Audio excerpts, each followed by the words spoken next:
Well, good evening, folks. Sunday night. Guess what this is? Yep, it's another guitar. In my defense, I have been selling guitars, and I've got 2 more up on Reverb, so trust me, I'm not keeping all of them. No, I'd like to keep all of them. Yeah, it's a little pricey to keep all these guitars. So, this, folks, is a Schecter Km7 Mark III Artist. Now, artist means exactly what it sounds like. There's somebody who this guitar was made for. That would be the KM and Km7. And that KM is none other than Keith Merrow. I don't know how many of you listen to Keith, but Keith and I can't think of his name. That's terrible. I'm getting Jeff Loomis did an album called Conquering Dystopia, and I have it on every device. Man, it is a. If you ever get a chance to listen to Conquering Dystopia, Keith Merrow and Jeff Loomis. So anyway, this is Keith Merrow's newest signature guitar. Now, there is actually a KM above this. This is the Artist. The Artist is the best of the best from the Asian countries. This is made in South Korea at their big plant that makes like guitars for everyone. American Music Company, something of that nature. I can't remember. I looked that up. But the next one up is the USA. This is not a USA. This is a South Korean. However, don't let that fool you. This is the highest spec'd Schecter guitar I've ever seen. This thing takes Schecter to a level I've never seen a Schecter USA, so I don't pretend to know what one feels like. But come on, guys. I mean, freaking 9-piece neck, 7-string, barrel type tuners, ratio Graphtec stuff. This color blue is beyond sick. I mean, you can't. That color is just. I mean, that color is so in your face. Actually, the light was in my face. Yeah, man, this thing is badass. Keith, if you ever watch this, brother, let me tell you, this is a very, very, very cool guitar. And I don't know how you feel about. I know you play an American-made Schecter, but I'd be curious to know your thoughts on the Artist series from South Korea. This is a really nice guitar. Look how, this is another, look how thin it is. I mean, this thing is, good Lord, this body is thin. I mean, it's beyond Ibanez S-type guitars. Like the S40, S60, S62, all those, that real thin. I think this body is probably even thinner than the Skirvison Nebelung that I have. I did a review on that in another video. But this is really cool. So this guitar new is, I see him going on the street now for about $21.99. I don't know. MSRP was $26. Obviously, nobody ever pays MSRP unless you're buying a new Ford Bronco. We're buying a new Ford Bronco and everybody's running from them. Anyway, I digress. Shit, where was I? Oh, anyway, so I don't know what a USA Schecter I have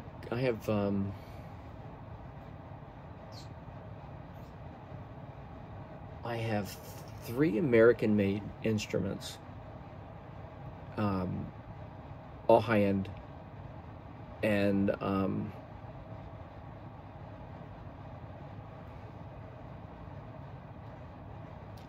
as far as fit and finish goes, this thing just floors them.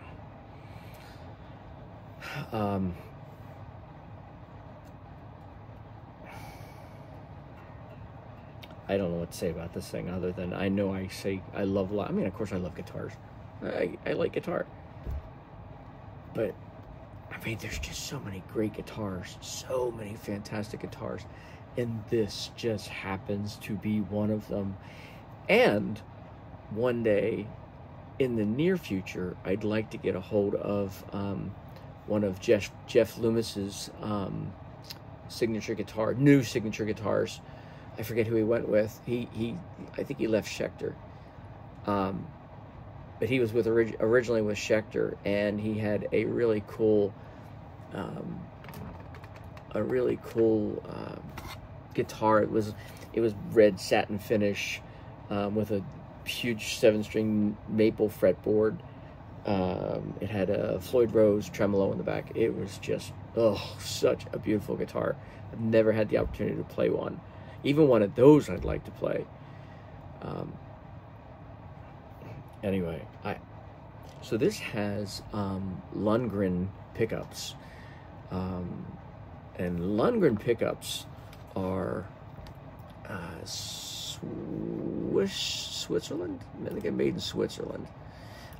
Anyway, I've never played Lundgren pickups before, and man, these things are like, you can usually do a lot of dial back with volume, but this is really balanced as far as you can take the volume all the way up and add a little bit of distortion, and this thing will pound down with any. I put money that this would blow away Seymour Duncan's Black Winter pickups, and those things are harsh, man. Those things are crazy harsh. But then all you got to do is back this volume down. I mean, just incrementally, and as you do that, you can hear that raunch peeling away. So it's really, now the problem with that too is you're kind of like, well, is it there? Is it there? Is it there? You get stuck in the paralysis of analysis, right? Anyway, so this is a really nice guitar. Oh, and it does, it's coil splits. It's got a switch in the back for coil splits. Forgot about that too. Ebony fretboard.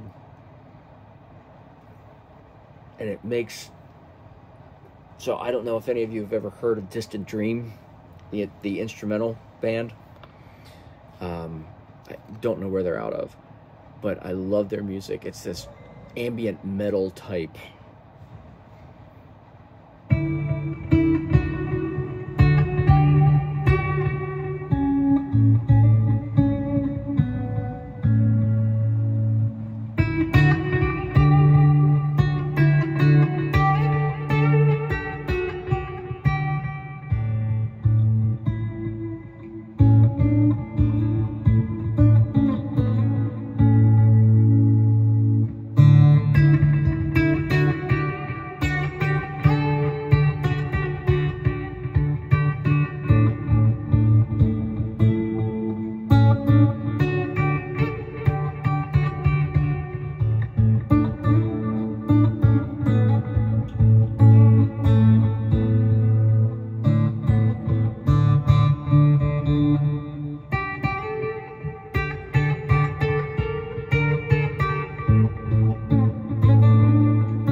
But anyway, so that was roll back a little bit. I was using, and if anybody's ever wondering, I have on the floor next to me a Fractal FM9, not the turbo, the original. So that's, and I'm running through 2 Adams 7-inch monitors on the wall, not running through a tube amp.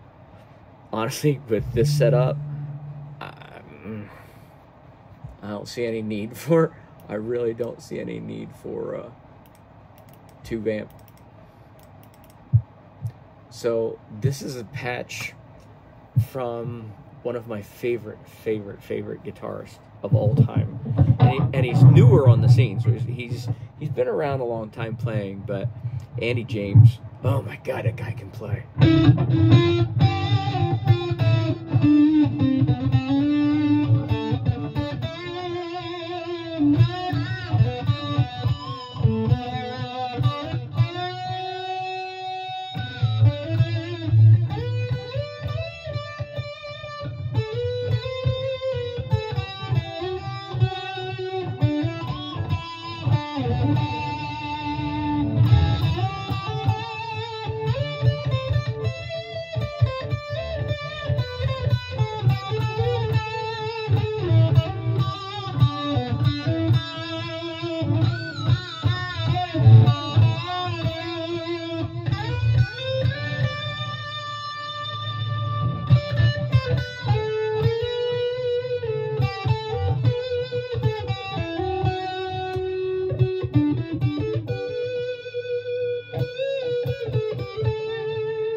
These pickups are the best sounding pickups.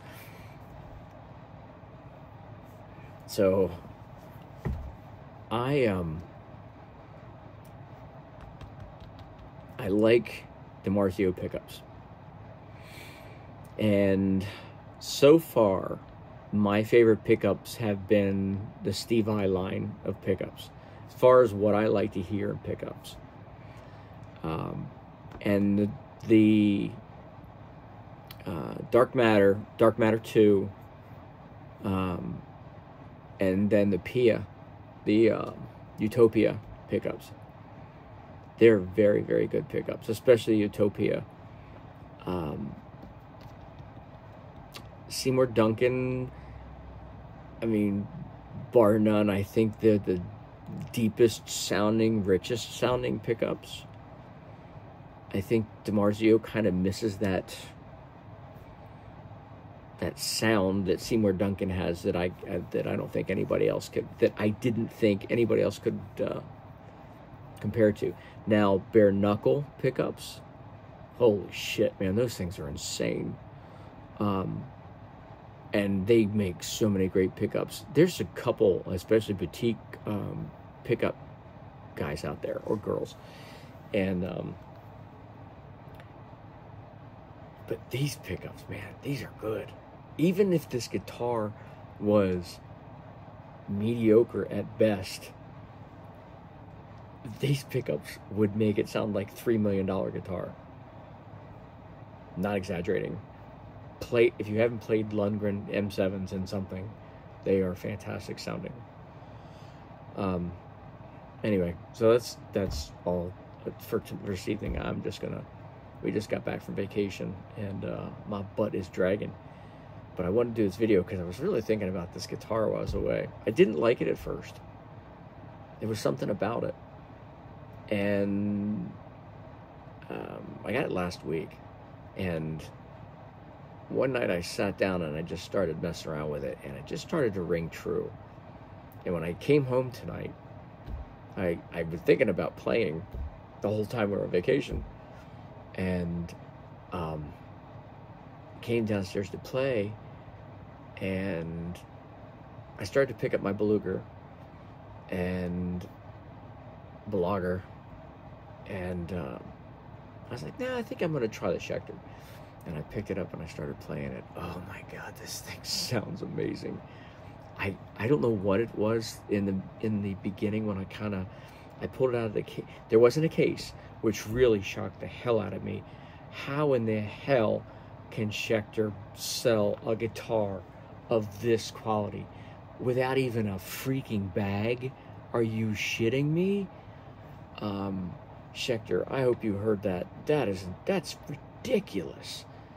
I understand, you know, save the environment or whatever whatever everybody's doing. I don't know what your reason behind that was. Maybe it was cost cutting. But for the love of God, man, you got a guitar like this, you gotta give somebody something to protect it with. Anyway, all right, I'm done. Ran over. I'm done. that was a quickie. Anyway, yeah, I'm really tired, so sorry I kind of drifted a little bit tonight, but this thing is badass. Schecter Km7 Mark III Artist Series. Look for it. Try it. Like and subscribe. See ya.